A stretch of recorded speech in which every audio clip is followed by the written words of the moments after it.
to get that affection, to get that appreciation, you got to do some things. I can't want you to give me a certain amount of time and a certain amount of affection if you're tired. I felt like, oh man, he gonna get rid of me soon. I'm just telling you the real thing that's going through my mind. I'm like, oh my God, he might get rid of me because I'm not doing this, I'm not doing that. And the thing is, Marriage is sacred, yeah, but it ain't as special as it used to be. we don't. Even though they set this foundation, yes, I'm gonna stay here and stick it out. Until he gets himself together. Yes, I'm gonna stick it out until he comes to church. Yes, I'm gonna stick it out until he gets better. But the thing is, we can leave. Love and trust is not enough to keep me. That doesn't mean that it's not important, but it's not enough to keep me at this point in my life. I wouldn't be fair if I talked about it but never included myself in it. And I'll just have to be real and say, yes, I have cheated before. If you don't know what to do, just come and tune in to We Talking Love. What's up, everybody? It's your boy RJ from the Check-In Podcast and my beautiful lady Jessica. Hey, How you doing, lady? how you doing, baby? I'm doing good. That's good. I'm doing all right too. You look good, babe. Thank you. I'm trying to match your energy. Oh, you look like a snack. You funny. It's been a good week. Really good week. Yeah, that's a lie because we about to do a check-in. don't lie to end. don't lie to the people. Okay. Don't lie to the people. So scale Okay. of 1 to 10. Talk to me about where you are right now. In our relationship. Yeah, definitely. So this week started off rocky. Yeah. We do not do good with separation. We have separation anxiety. I have it the worst. Yeah. I have it the worst. And so I was like, why you not opening up to me? Why you not talking to me? Like, what's actually going on? So I know that he was just going through his little head. You was getting the best of you. So I kind of calmed down. I didn't try to make a fuss about anything, really. We didn't fuss or anything. It was just like we wasn't there like we normally. We didn't fuss or anything, right, babe? No, not at all. Not at all. We have a great hold on not letting things become worse Right. than what they actually are. We talked about it on the last episode. We talked about, you have to really control, the moment. I like to say control the thermostat. And I don't want to apologize for something I don't have to apologize for. We didn't have to apologize. Because we didn't do nothing. We didn't do nothing. We just operated in a form of silence and just kind of let, Yeah, silence do its good work. I didn't like it, baby. I did not. Yeah. I told you I did. And I said, babe, something's going on. And I had to let you know I'm not doing this. I'm not doing that. Oh, wow. Yeah. Yeah. Well, I think for me, I think there are some things that in life that just bleed over. And so when something in one side of life, happens, then it's like, for me, it affects everything. Now, before, it used to negatively impact and negatively affect and negatively like pull, out certain energies, where now I'm at a space where I just get a little quiet. Because I don't ever want to speak out of turn. Jessica will tell you, if I say something, I meant what I said.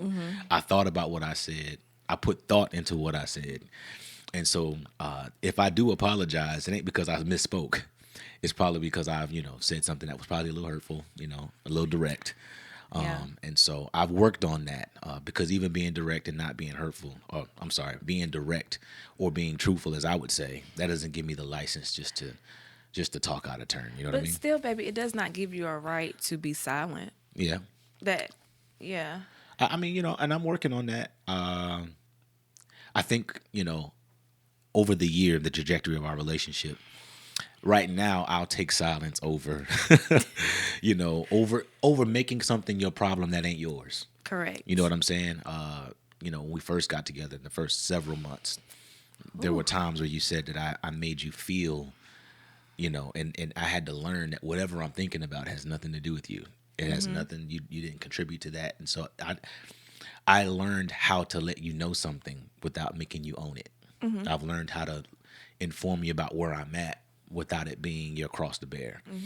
And it's helped our recovery period, because I would have to recover from the cross that I'm bearing and how I made you feel during the process because of something that you just could have held. You know what I mean? So I'll take that. It's a win for me. Yeah. We didn't fuss. We didn't argue. Yeah, it's a win for me. And then when you got in and I was trying to clean up. You was like, the cleaners is coming. So this is real life. Yeah. The cleaners is coming. Can I get time with you? So let me free some folk. Now I'm waking up. I'm waking up. So I said on another podcast that I take real good care of Jessica. I take good care of both of us. You do, baby. And so, I want to make sure I'm clear about that, because sometimes us as men, we focus on what we do for our partner, not realizing what you do for her is what you're also doing for yourself. And she just reaps the benefits of, a great environment. You know what I mean? A great setting. And so I say that to say, I think it's important, if you want the best out of your partner. I think this goes ambidextrously. If you want the best out of your partner, you got to create lanes and you got to create spaces to get that time and to get that attention, to get that affection, to get that appreciation. You got to do some things. I can't want you to give me a certain amount of time and a certain amount of affection if you're tired. Yep. Let's just call it a spade. And we a spade. talked about this. If you're tired, if you work all day, you can't send your woman to work 40 hours a week. You know what I mean? Have her cook, have her clean, and expect her to have energy for you.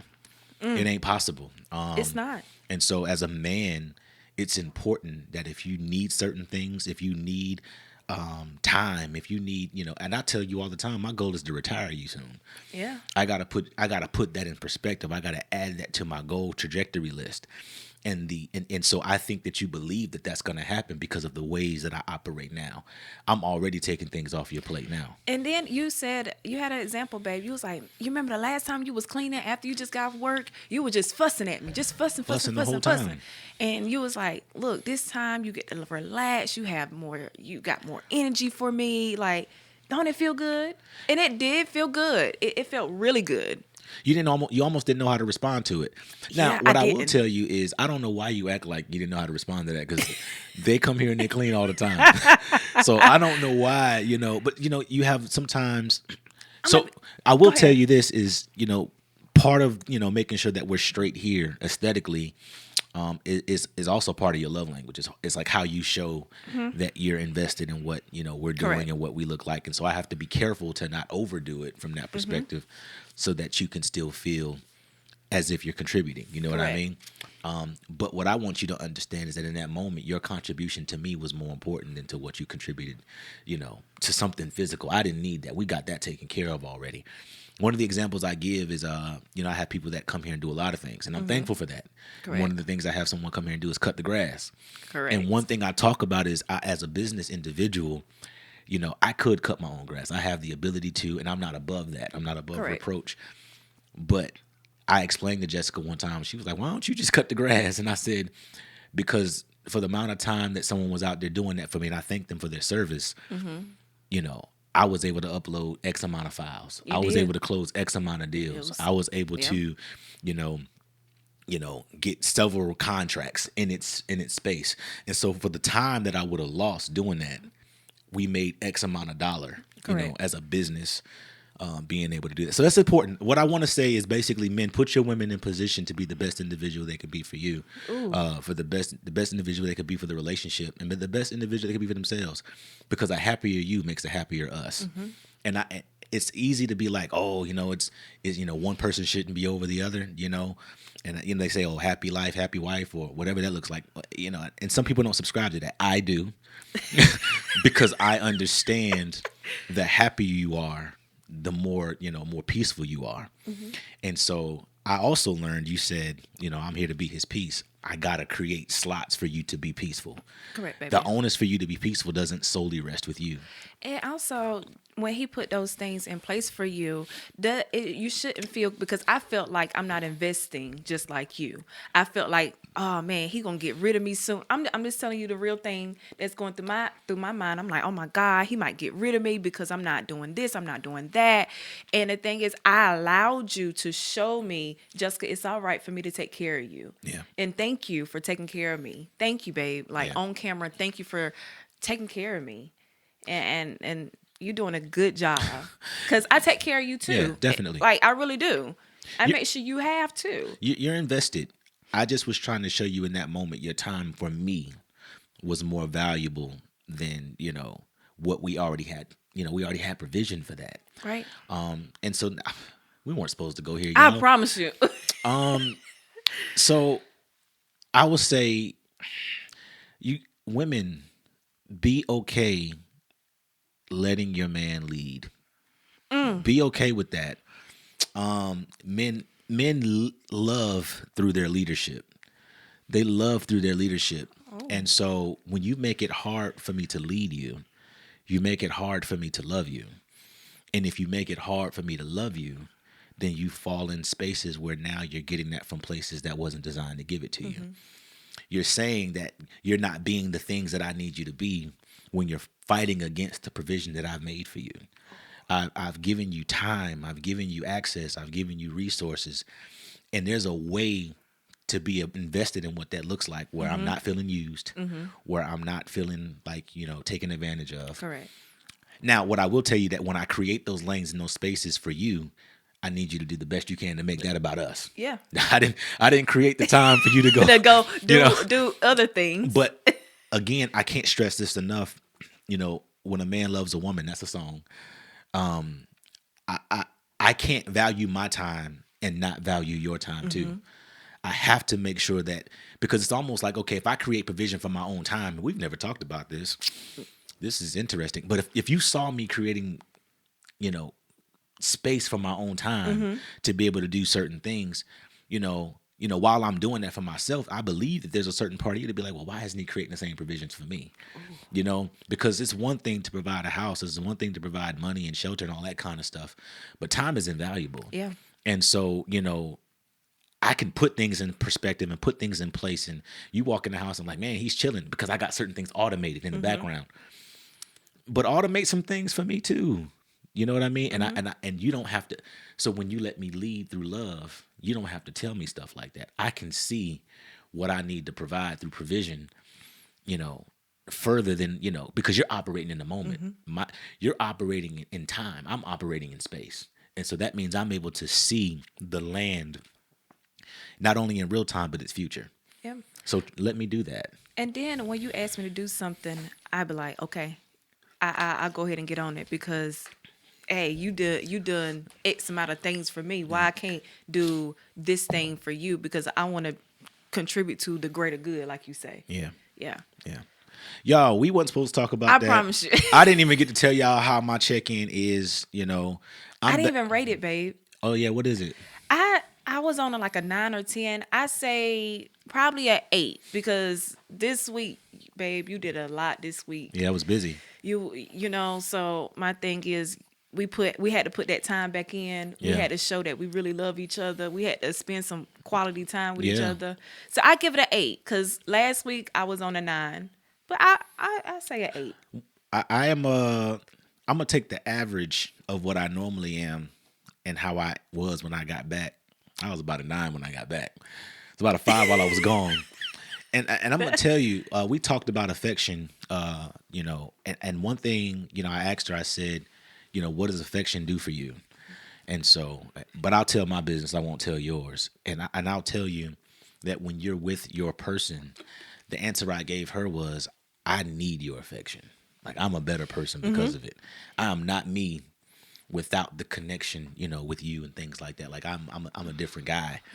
And I don't even know why, as a man, like, our strength is kind of connected to that. But I do know that, strength is connected to it. Ego is connected to it. A sense of, and so when I say masculinity, I don't mean that in the form of, trying to like be that to everybody. Okay. But I mean a sense of, if I could say it this way, daddy's home type vibe. You know what I'm saying? Like, and so I'm not the best version of myself when I'm not able to, walk into our castle and walk into what we're building, what we're doing. And just like you, when you're not able to, when you're thinking that I'm stripping you of the things that you say, hey, this is my contribution. Equally, when I'm not here to lock the door at night, when I'm not here to make sure, baby, can you turn the lights off? Baby, I got you. Make sure the garage is closed. When I'm not here to do those things, I too, could feel a little replaceable. You know what I mean? And so, that that's where the 5 came from. But when I came back home, Oh, when oh. I came back home, there's no. I clicked my heels a couple times and said, "There's no place like home.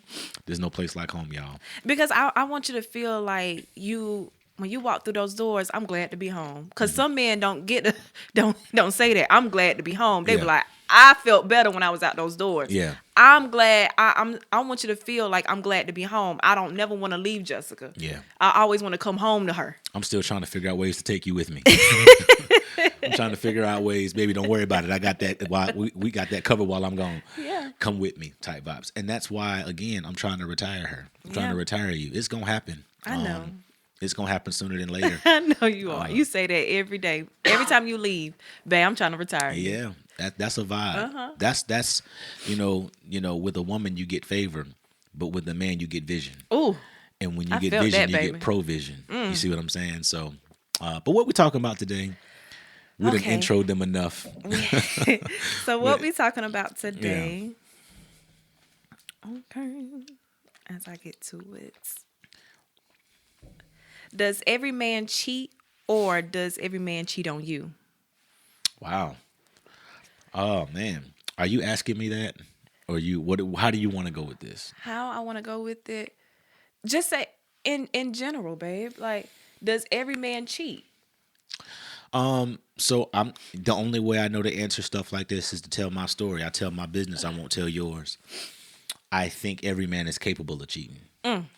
I think every man, at some point in life, either makes the decision to succumb to their flesh, to succumb to their lust, or maybe they decide not to.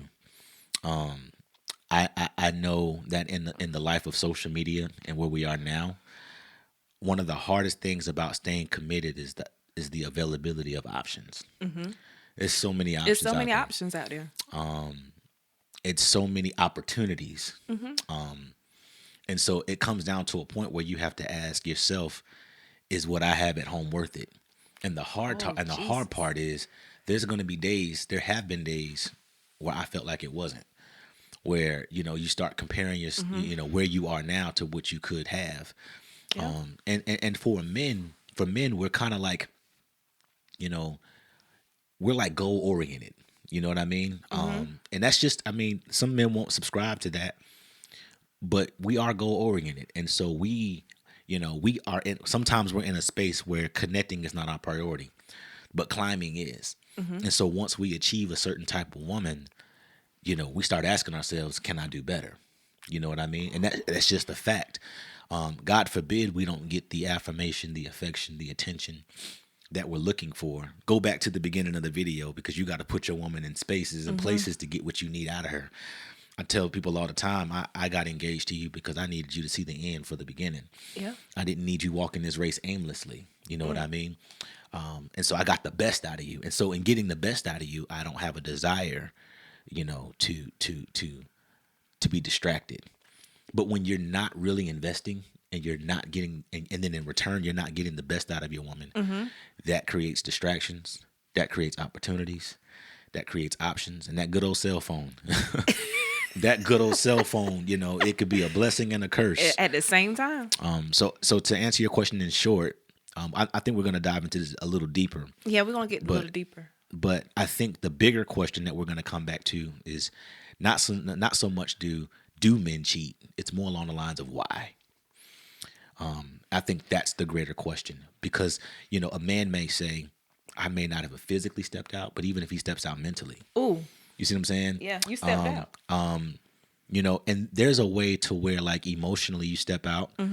There's a way to where I think anything that leaves the home that your other wouldn't consent to, Like, meaning your mind, body, and soul. mind, body, soul, finances, resources, all of that. That's part of cheating. And it's cheating because it's cheating your partner, out of information to be able to make an informed decision. So I kind of rambled a little bit. Tell me what you think about that.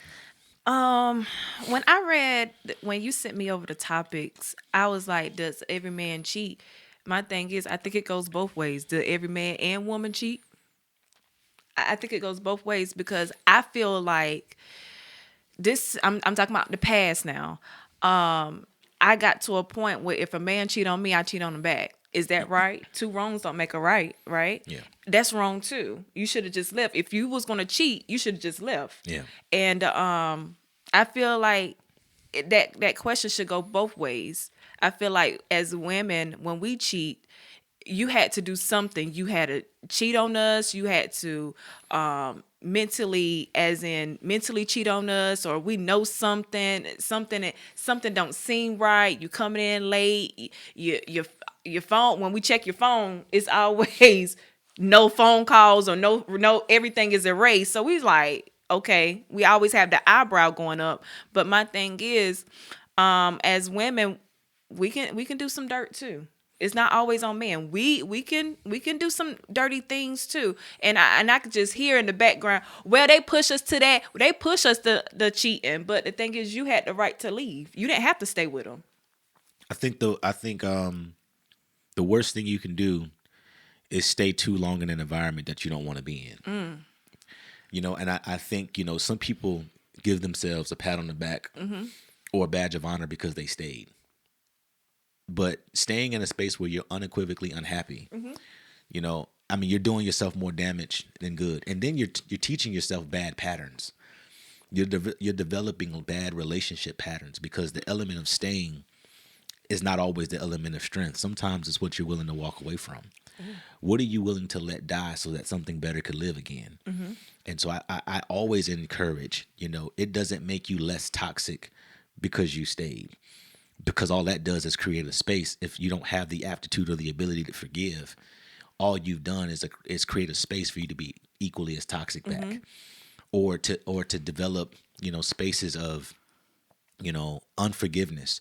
You're troubling your heart unnecessarily, and the worst thing you can do is break your own heart. It's one thing for you to break my heart, but if I stay too long, at some point I have to stop breaking my own heart. And I think we have to take more responsibility for the affections and the affairs of our own heart when we've trusted someone, when someone has shown us, you know, that they can't handle, you know, access, when they can't handle our heart, when they show us that, you know, if we keep giving it to them, you know, that's not them doing the damage. Right. That's us doing damage to ourselves. And at the end of the day, what I'll tell you, you staying is almost consenting and allowing the behavior to continue. It's allowing, you know, that continual process, that redundant cycle to happen, especially if you don't set boundaries, especially if you don't set, you know, a certain set of dynamics that'll be conducive to what you look like. And let me free you here too. I'm going now. You woke up, baby. I'm going now. I'm finna wake up too. So staying, but turning into a dogmatic version of yourself is not good either. I'm staying, but you're going to let me, you know, I need to have your phone. I need to do all these different things. No. That's control. Yeah. And that you're going to tire yourself out. You're going to tire your partner out. And you're going to tire your mind out. And you're going to become, you know, there's just going to be a form, the relationship is going to start building on its rebellion. And I'll say a person that just has a cheater's mindset, they just figure out how to cheat better. Oh. They don't stop. They just take a break and re-strategize, you know. But again, notice I said if you have a cheater's mindset, I believe that people, you know, if and when they cheat, they can, you know, kind of, you know, ask God to help them, you know, ask for forgiveness in the relationship. But you know, when they ask for forgiveness in a relationship, you know, forgiveness doesn't always look like control. And when it begins to look like that, you almost make the person that's looking for the forgiveness feel like they can't be restored. And so if God is the type of person who can send his son Jesus that can die for all types of our sins and we're made in his image, and you're consenting to stay in the relationship, yet, you know, you can't love someone past that, then I would say staying is just as toxic as the person who committed the infraction. Does that make sense? That makes sense. Yeah. And I when I was reading over this topic, right? So if you look at last week's episode, I said a liability and asset. Yeah. And this just don't only work for women, it works for men too, because are you a liability to me or are you an asset? And if you can just cheat on me, obviously I'm just we both liabilities to each other. Yeah. Because an asset, he be like, she's not worth losing. You know what I'm saying? And so that's how I feel. Liability or asset, babe. We have to realize what we have at home. Is she or is he a liability or asset? Is this worth doing? Is this worth staying? One of the hardest things, men have to learn, and I'm speaking for men. She's obviously you're speaking for women. The liability asset concept is very important because men are logical. They're very logistical, and they have the ability to be very, astute in their organization. Equally, men, when they are like that, I'd say that the hardest thing or the worst thing you could do as a man is learn how to be a husband when you become one. And I believe that there are, moments, in men's life where their current options aren't their only options. And I want to kind of explain this rubric a little bit. You have to understand that with men, we start at the bottom and work our way up. Women start at the top and work their way down. Yeah, you said that. And so, and as men, if we don't operate in our maturity, we start using our ability to work our way up as a form of revenge relationally. You know what I mean? So we remember the woman that passed us up when we were in high school. The woman that thought that we didn't qualify. Ooh. The woman that thought that we weren't tall enough, that we weren't good enough. We weren't, whatever her attractions were. And she skipped us over for the guy, who she deemed to be aesthetically what she wanted. Correct. And so the man starts at the bottom. He gets the duck, if I could say it that way. But he's happy God. because he's just glad he chose somebody and somebody chose him back. And so and I'm just being real, once he accomplishes that relationally, if the relationship doesn't work out, then he'll never go back to the duck again. He'll just move up to the next level. The next And duck. so now you a duck with eggs, if I could say it that way. And so it just continues to go up. But as we go up and as we climb, what happens is that the woman, she gets into that relationship, that top tier relationship. And what happens is it doesn't go right. And, she's dealing with a guy who considers himself possibly to be high value, whatever it looks like. But he fits the stereotype of what she wants. Let's just say her stereotype is 6 foot tall. Okay, it didn't work out. So now she's willing to accept the guy that's 5'9", but just loves me right. Okay, that didn't work out. Now it's the guy that's 5'9", loves me right, but also has a house. Okay, that didn't work out. I'm gonna take the 5'7" guy, who loves me right, has his own house and a car. That didn't work out. Okay, I just want a man that is a man and loves the Lord. And so now you end up with me. You know what I mean? And you have to pray and hope that I'm not in my climbing phase. You have to hope that I'm not in my building phase. You got to hope that I've, through all of the opportunities that I've had to progress through and that you had to ascend from, you have to hope that space and time balance itself out. You know what I mean? But what happens is when a man is on the hunt, if he doesn't handle those relationships and identify them for what they are in his life, he could very well never learn how to be a husband in any of those opportunities. And you could very well not know how to be a wife in any of those opportunities. And I believe when you take a person who has not learned the skills to be who they were called to be, whether that be husband or wife, you now get together. And then, how can you call yourself vision and favored if you don't have the attributes of a wife? You have the attributes of a side piece. Ooh. How can I say? We talked about that before. How can I say that I'm here to provide vision, but I've never provided vision for nobody other than myself. You know what I mean? Yeah, and the thing is, I wrote something down that dawned on me. I said, I don't want to be a hindrance. Yeah. I don't. So I can't let my hindrance be my downfall. I can't let my hindrance get in the way of my promise. I can't let my hindrance operate as my success story. That's good. That's good. I did my 3 things. There babe. you go. I did my 3 things. A good preacher gets 3 points. 3 points. I can't let you be my hindrance. Yeah. I can't. Not my downfall, not my promise, and you can't even be my success story. Yeah. Like you got to get up. Yeah. Like either carry the weight or get off the bus. Yeah. Yeah. I will say, since we're talking about cheating, I wouldn't be fair if I talked about it but never included myself in it. And I'll just have to be real and say, yes, I have cheated before. Not in this relationship. Oh no. But I have. And I can speak on it, from a place of, you know, operating out of my survival, or operating out of my trauma, because I did it in response. But doing it in response doesn't make me no better, than the person who, than the reason why I did it. I could have felt neglected. I could have felt abandoned, and my response to infidelity is infidelity. But where's your strength if I wasn't willing to let that die?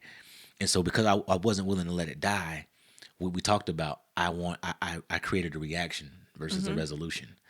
And so I will say, because of going through both sides of it, being cheated on and then doing the cheating, I know what that feels like. I know what that sounds like. And I don't ever, I don't want to put us in a situation where I have to apologize unnecessarily. I want to be in a space that if it's not working out, I want to have the strength enough to walk away, because I don't think it's worth putting your heart through images that you can't get rid of. And we talked about that last week. I don't think it's worth that. Because I believe that we can walk away from each other. Let me say it this way. I believe that in relationship, you can walk away from the person that you're with without leaving so much residue and so much damage. Because we don't want to contribute to the generational cycle of, people just hurting people, hurting people. Hurt people. And I think it goes on. I was explaining this to somebody. I think us as women, we have this generational thing where great grandma, they stayed while their husband cheated and they did all these things, but we have a right to leave. We don't, even though they set this foundation, yes, I'm gonna stay here and stick it out until he gets himself together. Yes, I'm gonna stick it out until he comes to church. Yes, I'm gonna stick it out until he gets better. But the thing is, we can leave. We can leave. Relationships have the right to not work. Yeah. And I think there's a systemic pressure that every time you get with somebody, I believe that you want it to work, but I don't think that there should be a demerit because it didn't. I can't lose myself while you sitting there fixing your ego outside this house. I can't do that. So staying sometimes kind of contributes to your own demise. It don't take a fool to see the writing on the wall. You know what I mean? But I will tell you now, this is something we've never talked about, and y'all pray for me. I don't want, but I will tell you, a conversation has saved. Not that I just have the open desire to cheat, but it does take away and minimize distraction. And I believe that, and I think that's why you kind of never want me to shut down. Never. Because if I get caught up in my own thoughts, then again, I get caught up in my own choices. And sometimes my own choices don't include you. And I think, there's an element of, you would rather want to know what's going on. You would want to be in the know versus not be in the know. And have to guess. And I think the worst thing you can do in a relationship is have your partner guess. And my thing is, this happened to me one time where you know more about my man than I know. Yeah. That hurts a woman. Like, you know more about him. You telling me all these things, and you was like, yeah, this is why he didn't tell you. He came to me. Yeah. That hurts a woman. Yeah. Yeah. Do you think infidelity is something that people can recover from? In general, yes, but it's going to have to take time. It takes time. And I just have to know for a fact that controlling is not going to come in. Like, I'm trying to control you everywhere you go. I got to check your phone. I feel like you can recover, but however, I'm going to just go ahead and say I can't do it. Not at this stage of my life. No. I'm just saying, I'm not saying God can't, come in and intervene, because God can do all things. However, in this relationship, I'm just too old. Yeah. Been there, done that. I can't do that. Yeah. This bigger me, I can't. I don't want to be heartbroken and a woman telling me about my man. Yeah. Like, no, that image can't go out my head. Yeah. So, no, babe. In our relationship, it's not going to work. I'm not saying in y'all relationship it won't work. But after you cross that line, stay over there. Yeah. Yeah, because I can heal. I had to tell one of my homegirls this week, I said, hey, I guess what? I will smile again. I will be okay. Even if I have to tell myself while I'm crying, I will be okay. Guess what? I will get through it. I had to tell her that one period in my time, one period in my time in my life, that I had to say that everything is gonna be okay. Pat my own self on the back while I'm crying, But cheating is a non-negotiable, like we talked about last week. I think the key that you honed in on is at this stage in your life, because I think either you've known someone or you personally have been the person that had went back to the person that did you wrong. I stayed in a relationship that I was cheated on a couple times. Oh Lord. Yeah, and so that's where I was able to learn that the sign of strength wasn't that I stayed. The bigger sign of strength is the ability to walk away and let it die. And when you walk away and let things die, you give something else space and room to live again. And so while you may break my heart, there's still time for me to be restored.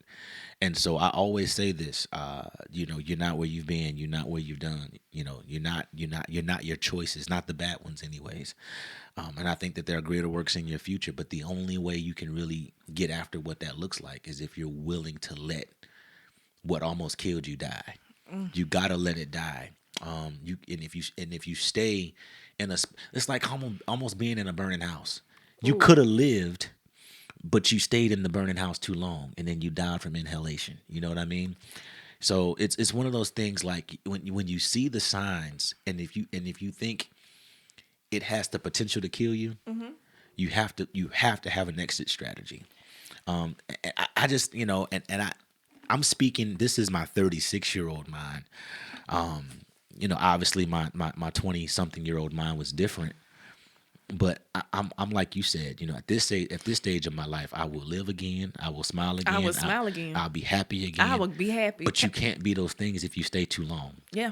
You're delaying your own happiness. Because I think, I'm sorry, baby, not to cut you off. I just feel like I can't trust you.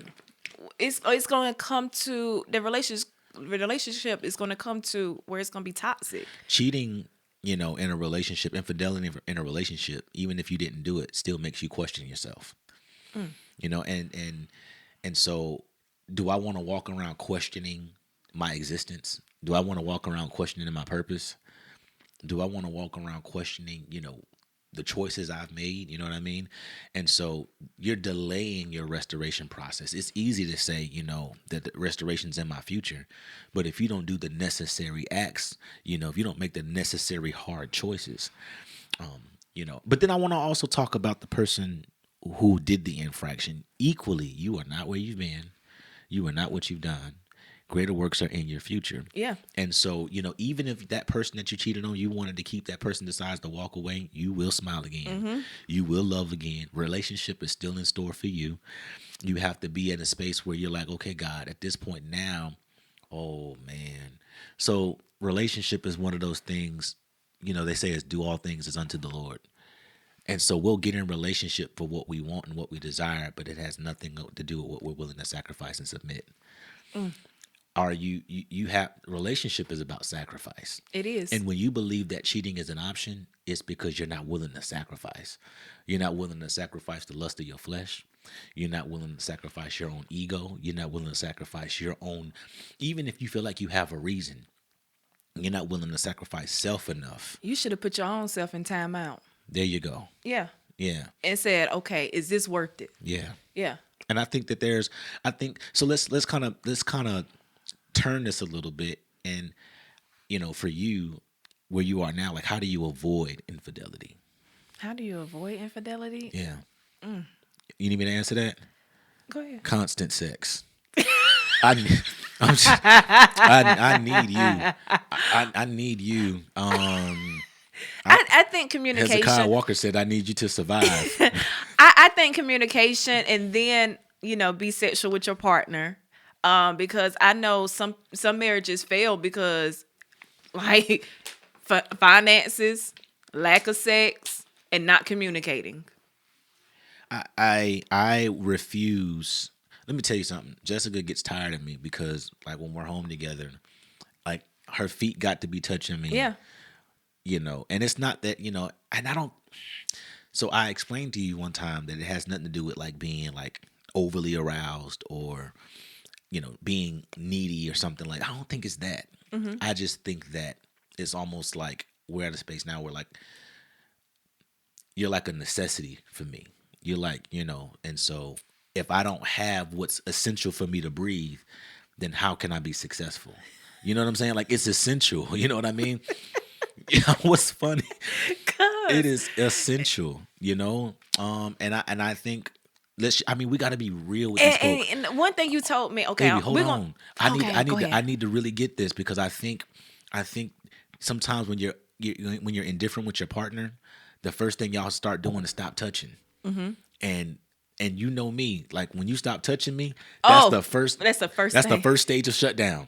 You know what I mean? You can be mad at me all you want to. You can, but touch on him. But you better touch on me. And it's not that I'm gonna seek it from somewhere else, but it's almost like I'm losing my strength when you don't. Mm-hmm. You know what I'm saying? And some men are not in a space where they can tell you the necessity to be touched and affirmed at the same time, even when I'm wrong. Like there's a necessity for that. That's verbal and nonverbal communication. That's essential. That puts good energy in the air. And it lets me know that, baby, I'm mad at you right now, but you can be restored. But mine's is different, babe. When we indifferent, what the first thing? If we on the phone, I'm like, baby, let me call you back. Mm-hmm. And you give me that time and that time to reevaluate some things, calm Jessica down. Yeah. And that's what works for our relationship. And that's when you be like, you have to, because I'm stubborn, because I'm a stubborn person, and does not make it right. Does not. However, I have to get to a point where I'm like, okay, I got to get over this. Time is up. Because if not, it will go on and on and on. And it don't have to linger 2 or 3 days. It don't have to linger about 2 or 3 hours because we ain't fussing about finances. We ain't fussing about sex. We ain't fussing about it's little petty stuff that we fussing about or we indifferent about. To keep the conflict down, and I don't mean to go back to the conflict episode, but what I've learned is that in learning that you need your space, I've learned that I don't have to get the last word in our conversation. Because oftentimes in the past, when you needed your space, even the simplest thing, when y'all be on the phone talking about, be blessed, have a blessed day. I don't mean that. You know what I mean? All right, whatever then. You're still leaving, and so even like when I was driving back, when I was just driving back recently from one of my filming opportunities, you were indifferent with me. I was. And, in that moment, I didn't try to justify why I was wrong. I didn't. Calm. It was calm. I didn't try to debate. No. You told me, so it took me a year, y'all. She would say, we talking about this right now. And in the past, I would be like, well, what about when well, y'all, I still wanted some booty. So I need to free the people. Like they don't, nobody want to be free. I'm talking about this because because I knew what I wanted. I knew what I needed. The best thing for me to do in that moment was to say, okay, baby. You said, okay. Okay. And then it got to a point where it was like an hour and 30 minutes. It was nothing but silence. And he called me because I was like, oh, he probably be on this stuff tonight. Yeah. He called me. He said, hey, baby, where you at? Where you at? Where you at? I said, picking up the groceries.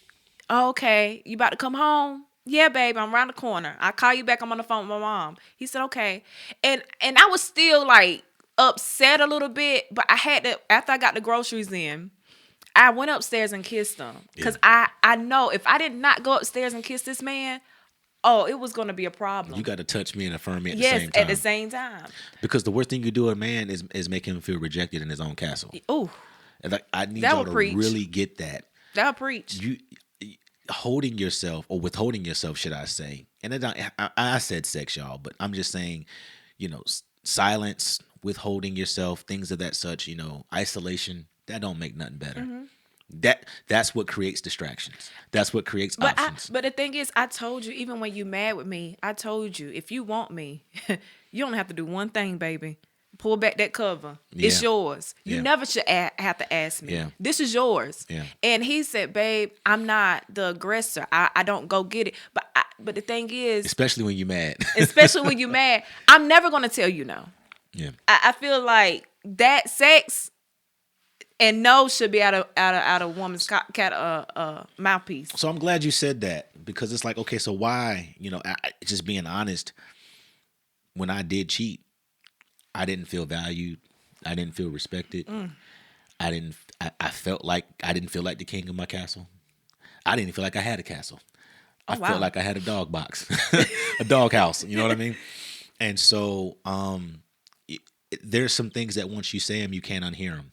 There's some things that when you do them, you can't undo them. You know, you can't always rewrite time. You can't always rewrite history. And once you leave a lasting impression in anyone's mind, you've now given them the license to respond accordingly.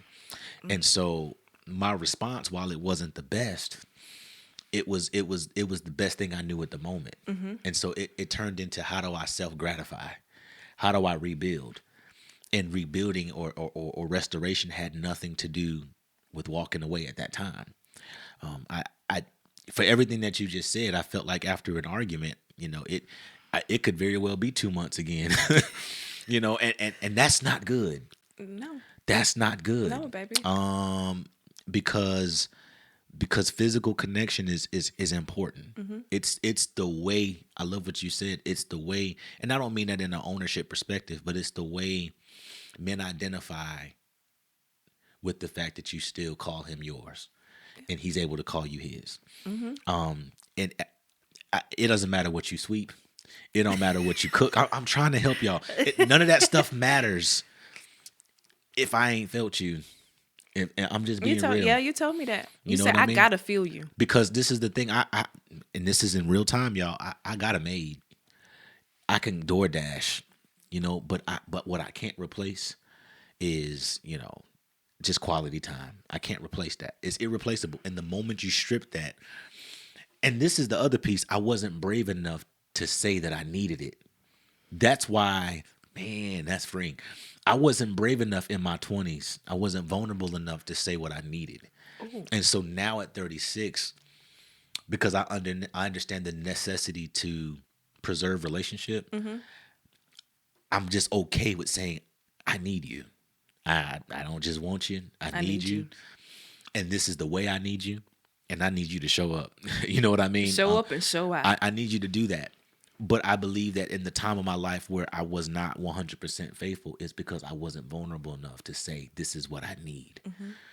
This is what makes me better. You know, I need respect more than I need. I told her, y'all, I told Jessica yesterday that love and trust ain't enough to keep us together. He did. It's not. I've tried to love. I've gave trust. It's been broken. And so for me, love and trust is not enough to keep me. That doesn't mean that it's not important. But it's not enough to keep me at this point in my life. And so I needed her to know, I needed you to know that, because you could spend all your days trying to earn my trust and not realize, and then still feel like, why haven't I made progress with him? Because you're affirming the wrong areas. And a lot of times I was like, why I'm not getting to him? Because I'm telling him I love him. And that don't matter to me. And I said, I just want you to trust me. You know, you can trust me. That didn't matter. We were That still arguing. That don't matter to me. And so now she's connected with the fact that, okay, I understand that Robert is about, you know, we're building together. We are. And there's a form of commitment there. And there's a form of sweat equity that's involved there. And those are the things that speak to, okay, now I can say, not only do you love me, but you love me because. You see what I'm saying? Yeah. Not only do I trust you, but I trust you because. And because I have both of those things, now I need to do some other things to affirm that. You know, it just, you know. But the thing is, babe, I want to tell the people this too. When you got what you needed, you got the time. I'm talking about on Friday when you came back home. When you got the time that you needed, I wasn't expecting you to say the things that you said to me in the bedroom. You was saying like, babe, this is the plan I have for this year, and I'm like, and next year, and I'm looking like, are you okay? You don't realize what promises and purposes are unlocked when you love your partner the right way.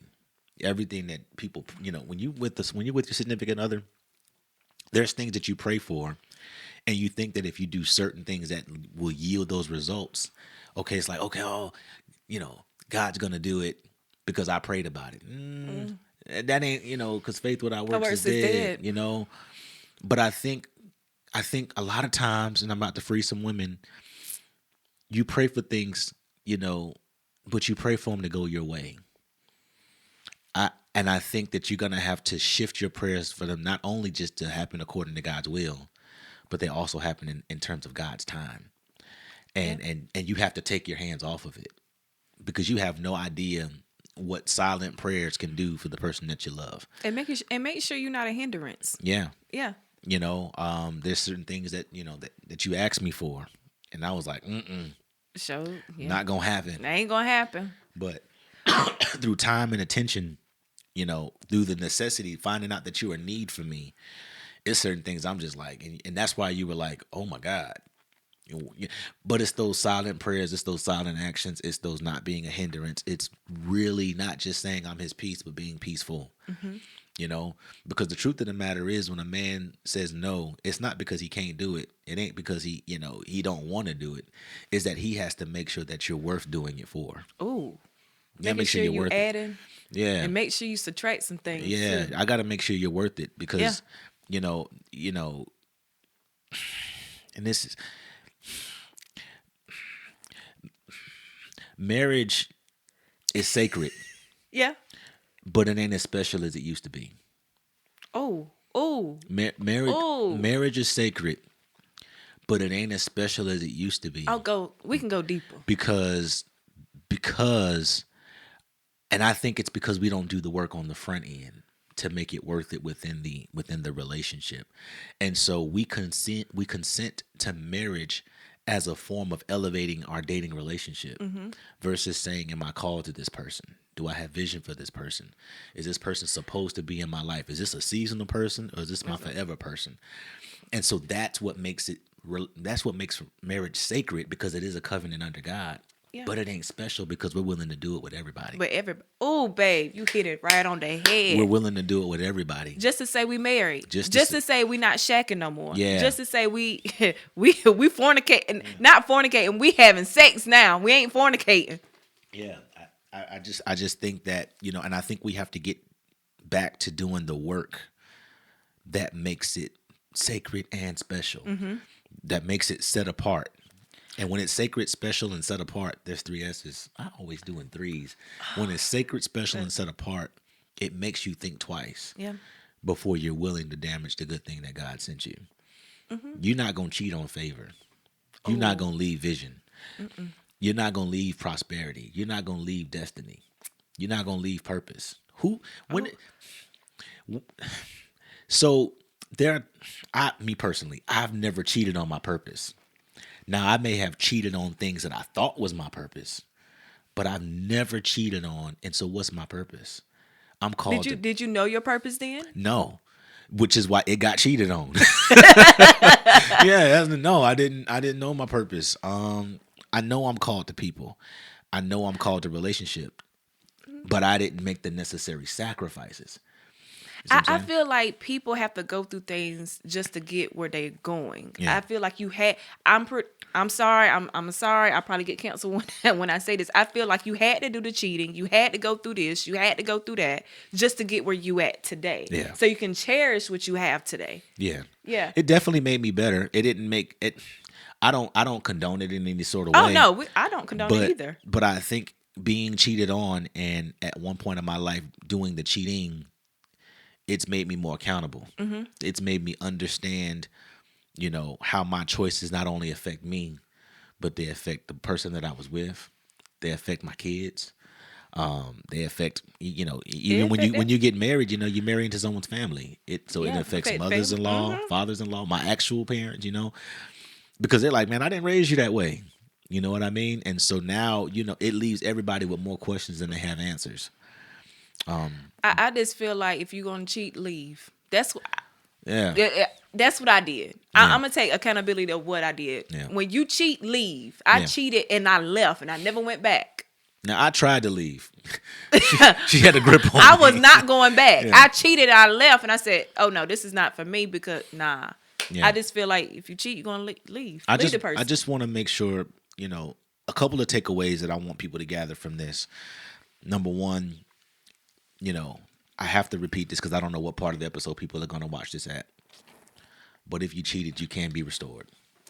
If you've been cheated on, you can be restored. And I love what you said. You'll live again. You'll love again. You'll smile again. You'll be happy again. And the biggest thing is Pat learn your from own it. self on the back. Yeah, pat yourself on the back, but learn from it. I love what you said at the end, that although the infractions were committed, I'm way better now because of it. I'm smarter now. I'm wiser now. I see purpose in things now. I value other people's feelings. I value their time. And so I'm at a space now where, I consider more things than just myself. I consider more than my own ego. I consider, how the other person, what the residue that'll be left with their heart and their mind and their soul, all because I was chasing my own ego. You know what I mean?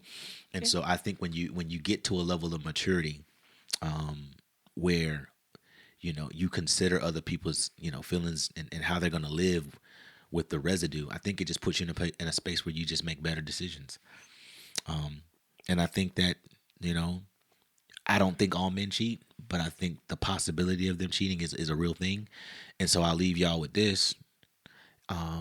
Put your partner in position to be faithful. Yep. I try my best to put you in position to where, even though you worked your way down to me, You get on my nerves. I don't even though you worked your way Don't down say to that, me, baby. I genuinely, I try to give you every reason to stay, and I think that, investment in necessities and reasons to stay is more important than, it's more important than what you provide physically. It's the safety of the entire situation. And so it's learning you over time, like we just had a little small rift. It's because the concept of the conversation of breaking up or distractions or options and opportunities come up when we have a disagreement, and I still ain't learned the lesson of we ain't talking about that right now, or all that different stuff. That's when that stuff comes in your mind. And so now I done hung up the phone. I'm like, she probably making a stop on the way home, and you like he probably texting somebody. You know what I'm saying? But I would say after that moment, I don't know what you thought before that, but I would say because I called you and said, hey, babe, you on your way home? Whatever you probably thought, or whatever, I'm sure that left your mind at least at that moment. You know what I mean? I don't think that you will ever cheat on me. I think you love me. We got past that phase. Yeah. For me, I got past that phase. I don't think Robert, I don't think he would cheat on me. Let me tell you something. It's too much invested. I'm working my way up. It's too much invested. I'm working my way up. So I think I'm an asset now. When the first beginning of our relationship, I probably was a liability, and I had to work my way up to being an asset. Yeah. So I don't think you would do that to me, and I won't do that to you either. So nah. We hope that y'all got something out of this. Have that real conversation about infidelity with yourself. Have it, but with your partner regularly. And so, even when we talked yesterday, we didn't talk about infidelity directly because that wasn't the source of the conversation. You really got to get underneath what the source is. And so the source for us yesterday was saying, hey, this is how I need to be loved. This is what's important to me. And so when you start talking about those things, it puts everything else in perspective. And it leaves you in a space where you don't have to guess. No guessing in the kingdom. I know I probably should have said this early in the podcast. I feel like as women, we say men only think with one head. Then why you keep denying them then if you only think with one head? This was the Check-In Podcast. We thank y'all for tuning in. This was a little more of a mellow episode.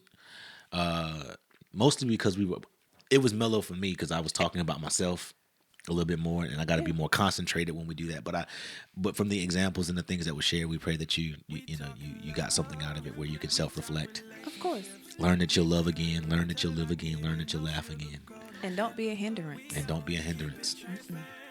So tune in to us the next time. Don't forget to like, share, and subscribe to all things to check in. Y'all, we hit 500 followers fast on IG. In just 3 weeks. 3 weeks. We hit 500 followers real fast. So we thank y'all for y'all support. We're gonna keep dropping this transparent content for your viewing, liking, and things of the such, man. Again, push notifications, like, share, comment. Let us know what you think, and we'll talk to you guys soon.